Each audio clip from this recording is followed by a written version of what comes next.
right, people, let's talk about hot topics. But I don't mean hot topics like the store, although I do like it. Before I go on, I do like it when people add an apostrophe S to the names of stores, like when they call it Walmart's or Kroger's or Safeway's. Honey, do you need to go to Hot Topics? I do like that, but we're not talking about Hot Topic the store. We're talking about hot topics as in your blazing hot takes. I asked you on Twitter so we can argue about them here on the internet. That's what we're going to do, starting with this one here from Hulu Poro. He says, European, Canadian, and Australian metal bands are much better than American metal bands.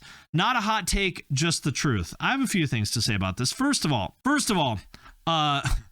I present to you in the trial against Europe. This is the part in Phoenix Wright where they're just about to present the damning evidence to the jury. I say, ladies and gentlemen of the jury, Exhibit C in the trial against Europe, I present to you the existence of hardcore worldwide. This is what you want to go to bat for?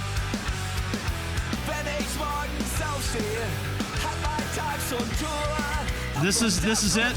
Or what's that other band? Fürschwanz? Doesn't this mean like fire dick? This is it? This is what you want to go to bat for?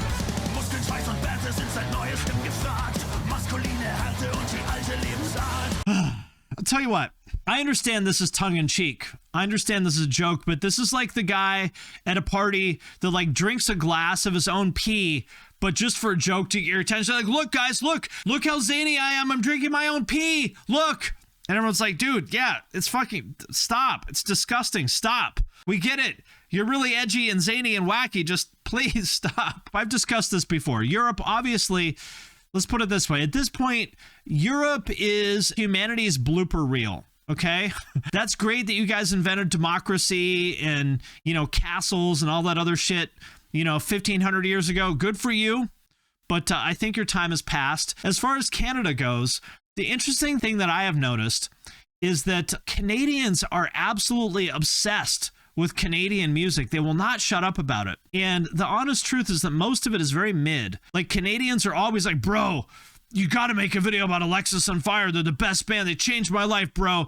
You got to make a video about Alexis on Fire. And hey, if you like Alexis on Fire, that's cool. But it's very interesting. I feel like this sort of point of view here, this is the America bad view, basically. You're really going to go to bat for Fürschwanz, however you say the band, for Rammstein. Yeah, people exotifying Canada and Germany.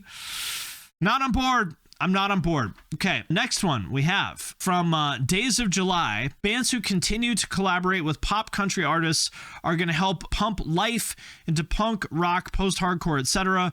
Bill Murray and Mitchell Tenpenny, Hardy and Jeremy McKinnon, Beartooth and Hardy, etc. bring new fan bases on both sides, similar to the crossover we've seen with rap. Now, I would like this to be true because I really like a lot of this stuff. For example, this song by Bill Murray and Mitchell Tenpenny, I think is fucking great. I think this is awesome. I love this song, All Gas. One of the best songs I've heard in a very long time. I keep on falling back into your arms. This chorus is amazing. When I drink, I just take, 'cause I'm all gas on brakes. I think this is awesome.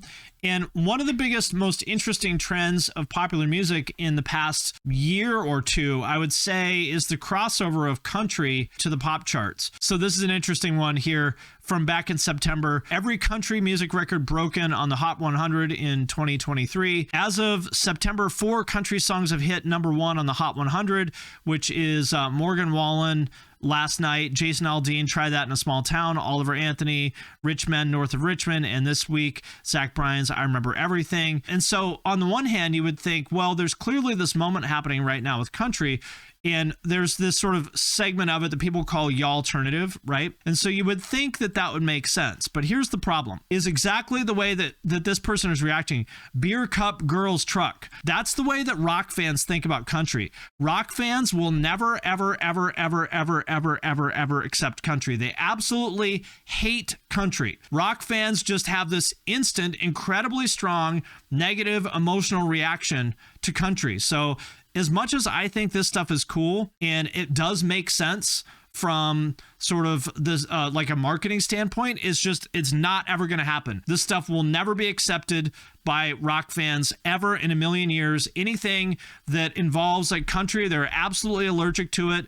They will reject it. They hate country even more than rap. So it is never going to happen. Not in a million years. I wish it would, but it's not ever going to happen. So I got to disagree with you on that one, unfortunately. Here's another one from El Chapmanu. I don't know how to say this. Iowa is the heaviest album of all time. Well, I will say this. Iowa is definitely the heaviest album to ever hit this level of popularity. I've talked about this a million times, but let's remember how heavy Iowa is. You know, if you're like a real, metal nerd, then you will know there's obviously lots of other stuff heavier than this.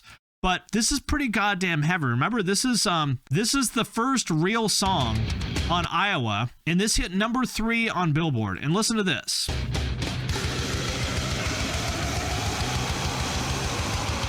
I mean, it starts with a blast beat. It's pretty fucking heavy. This is like straight up death metal.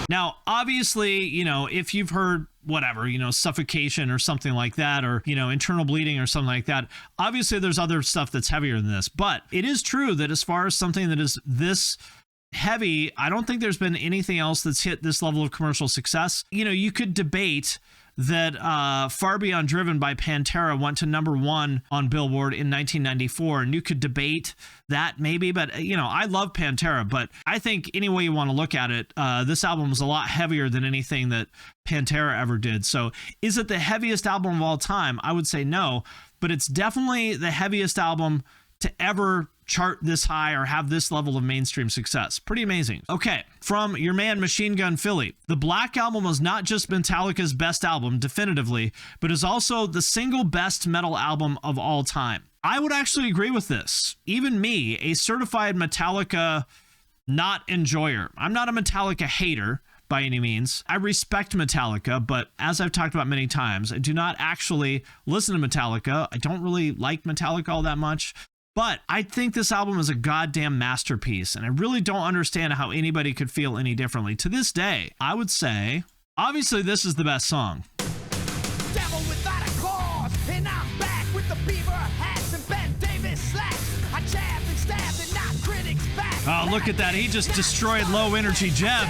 But in all seriousness, I do think that, like, if you're going to pick one album as the best metal album of all time, I certainly can't think of a better one than this. I mean, obviously, there's other stuff that came before it, like Black Sabbath and Iron Maiden and Judas Priest. And, you could argue that, obviously, without Black Sabbath and Iron Maiden and whatnot, Metallica wouldn't exist. But, yeah, I mean, I would say that if you're going to nominate anything as the best metal album of all time, it would be this. I still think this is also the best metal mix of all time. I mean, the production on this is absolutely insane. It's perfect. There's nothing wrong with this. Flawless. Oh, that drum sound is fucking incredible. And I mean, the impact that this album had was incredible too. Unfortunately, I'm old enough that I was a teenager when this came out. It's really just hard to sort of state how big of a deal it was. This is like, when there'd be just like normal girls that were like, cheerleaders would come to school wearing Metallica shirts. Like, that's how big this was. Imagine that. Imagine that there were actual normie girls. And I don't mean like TikTok baddies. I mean actual real normie girls listening to this album was absolutely incredible. It was a legitimate cultural event. They were selling out stadiums and stuff, going neck and neck with New Kids on the Block and Garth Brooks and shit like that. I mean, that's how big of a deal it was. I think it made a bigger impact culturally than any other metal album that I've ever experienced. So yeah, I think I totally agree with this. I do agree that it is indeed the best metal album of all time. I think that's a fair take. Taylor Dredd says hip-hop is currently in its glam metal phase. I don't know exactly what he means by that, but to me, I feel like right now, and I'm not like I'm not an authority on the state of hip-hop the way that someone else might be, probably someone like Anthony Fantano would be a better person to say something definitive about the state of hip-hop, but I don't really know what this means. I'll tell you what I think about hip-hop right now. It means that image matters more than the music. Yeah, I agree with that. I think that hip-hop right now is probably in the worst state creatively than it has been for a long time. Like, I don't think that the music is very good now. Still got some boys on the payroll. Right? I don't think this is great. And this is on the better side of things. Yeah, every beat is the same. And I'm not one of these people like, oh, nobody has bars these days. I'm not one of these people. This guy sounds bored of his own music. That's what it is. I feel like, I don't know if this is where Taylor was going with this, but I do agree that the image has become more important than the music, to the point where I feel like people treat the music as an afterthought. Yeah, they're just making stuff to make stuff and get the bag. They just sort of like barf out, these generic songs, put out a deluxe album with like 45 songs on it that all sound the same. None of them stand out. I mean, like, when was the last time that a rap song was like a real like cultural event? I mean, it happens, but not like it did. Like, hip hop had a solid like 20 years, probably 30 years, maybe even. Yeah, probably more like 30 years, where it was just absolutely like unstoppable from a cultural standpoint. Every song that came out that felt like a cultural event, almost all of them were hip hop songs. And I don't feel like that's happening now. I feel like hip hop now is driven more by personality than it is by actual music. And maybe that's what he means. And yeah, I'm not into it. Again, for anybody who is not familiar, I've been listening to rap since like 1988. That was the first kind of music that I loved.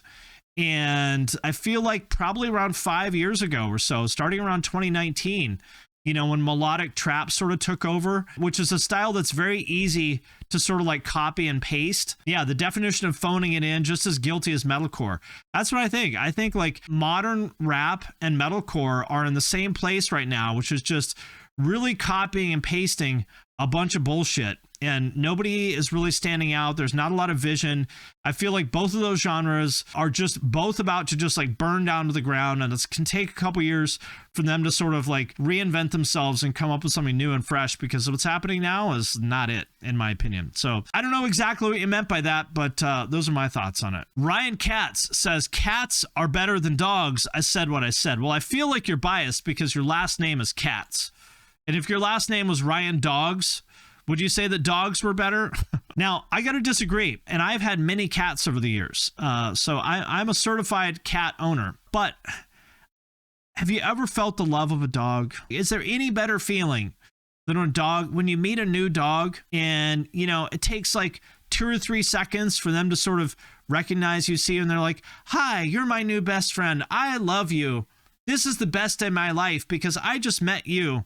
And you're the best person in the whole world. Dogs are simps. They are. It's great. Listen, all I want is an animal that will kiss my ass and make me feel like I'm important, make me feel like I'm the center of their universe. That's all I want. Now, I will say, the one exception to this, and I've oftentimes said that dogs are perfect angels, and they are, but the one exception to this is small dogs. Like Chihuahuas, especially, are awful. Any of those like little yappy dogs, those are awful. Those should not exist. I'm sorry. It's not their fault. They're genetic monstrosities that humans created. Yeah, rat dogs don't count. Yorkies, exactly. They're genetic monstrosities that were created by humans. It's not their fault, but they gotta go. They're awful. They're complete assholes, especially Chihuahuas. Absolute worst animals. Now, a great cat is pretty great, but the problem is cats don't like you. Okay? Like, if you got hit by a car right now, do you think your cat would care? Not one bit. That's the answer. Not one bit. Cat doesn't care if you live or die as long as you feed him. Russ Mikow says the band Danzig is punker than the Misfits. I don't really know where he's headed with this, but I will say this. Danzig is definitely more entertaining than the Misfits, but I don't think it's on purpose. I feel like I could make a whole video basically just roasting Danzig. Yeah, fingerless gloves. That's right. Danzig is the king of cringe and the king of fingerless gloves. The king of absolute, complete lack of self-awareness. So I would definitely say that Danzig is more entertaining than the Misfits. That's for sure. It's truly stunning that there's a human being who could go through life with the level of just complete lack of self-awareness that Glenn Danzig does. Like that interview where he's playing his guitar and he's like, that's an E chord. It's very evil, very violent. If you know what was going through my head right now, you'd think I was crazy. And what he's probably thinking about is like how he would completely rewrite the origin story for like Iron Man or something like that. You'd think I was crazy. If you knew the origin story I had for Iron Man, You think I was crazy. Yeah, the god of sideburns. That's right. One of my favorite things about Danzig is I don't want to look at it here on stream because I don't want to get TOS'd, but he started a company that does sexy comics called Verotica, where it's like all these comic books full of girls who look like this, you know, like sexy vampire girls and stuff like that. Just the level of like horniness. That's what I respect more than anything about Danzig. You know, this video is just full of these babes. They just want to show up at Danzig practice and tell Danzig how cool he is. Glenn, you know, you're so much taller in person than I thought. That's what he wants to hear. I feel like if you want to fuck Danzig, I feel like that's what you should tell him. Oh, you're so much taller than I thought. He definitely makes love with his fingerless gloves on. Absolutely. And would you have it any other way? If you're going to smash Danzig, he better leave his fingerless gloves on, right? That's what I think. So yeah, I don't know if I agree that Danzig is more punk than the Misfits, but I definitely agree that they're more entertaining. Last one we have here is from Mandra. Says Finn Mckenty is overhated. Well, obviously I agree with this one, and legitimately I am baffled at how much some people hate me. I really am. I don't get it. I legitimately don't understand why people hate me so much. Obviously I say things sometimes that you know, I have some hot takes, and I understand if people don't agree with me. I get that. Yeah, no, underhated if anything. It's truly baffling to me, and maybe this is my autism, I don't know, because, you know, one of the characteristics of autism is that you may say things that are incredibly off-putting and you don't realize it. You see your friend's wife for the first time and you're like, hello, you've gained weight. And she gets mad at you, right? Maybe I'm that person. I don't know, but I don't think so. I think it's very interesting to me that people will like rage so hard about things I say just because maybe I say that I don't like the same band as it. Like, legitimately, if I don't like Deftones or ska or something like that, people will rage at me over that. And I think that's very strange. Obviously, I understand if people have different opinions than me, that's totally fine. But there's people who, like, the people on Twitter call me racist because I said I didn't like ska. It's bizarre, man. It's bizarre. Like, people make up the most outlandish shit about me. It's strange. It's the people who take music personally, and it's never supposed to be personal. That's what it comes down to. And I've talked about this in a lot of videos, but it's a really important thing to me. Your fandom or consumption of anything should never be your personality. It should never be your identity. And that's just true of music or movies or sports. Everybody looks at people like Barbs and Swifties and thinks how crazy they are, right? You don't want to be that person, right? Your identity should not revolve around the fact that you listen to a certain type of music or that you love a certain band, to the point where if a stranger on the internet says that they don't like the same band as you, you feel anger and you call that person racist. Like, that's crazy. That's literally crazy behavior.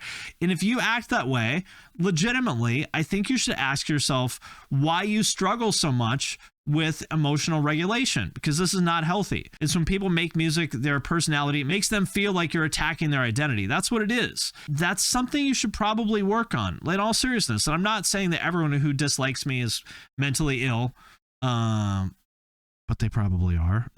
I mean, really, my opinions are so mild. Like, I'm not, you know, Ben Shapiro or, you know, Tom McDonald or someone like that, like putting out these like super aggressive, strong opinions. Like, I share like mild opinions and silly jokes about a bunch of older rock bands, right? It's really not that big of a deal. And so I legitimately don't understand why there are so many people that seem to like violently hate me. It's honestly bizarre. To be fair, the racist trip gets thrown around a lot as a defense mechanism. It's pseudo-sexual compliance that will eventually make someone who isn't racist question it as such. Yeah, I mean, that's probably a lot of it. People know that if you call someone now like a racist or a sex offender or something like that, right now, that's sort of like, you know, in the eyes of a lot of people, the ultimate sort of trump card, no pun intended. And this too, a lot of people can't tell a joke from reality. There's that too. So there it is, people. The latest installment of debating your blazing hot takes. Thank you for everybody who shared one with me on Twitter, and join me next time for more blazing hot takes. Have you ever felt the love of a dog?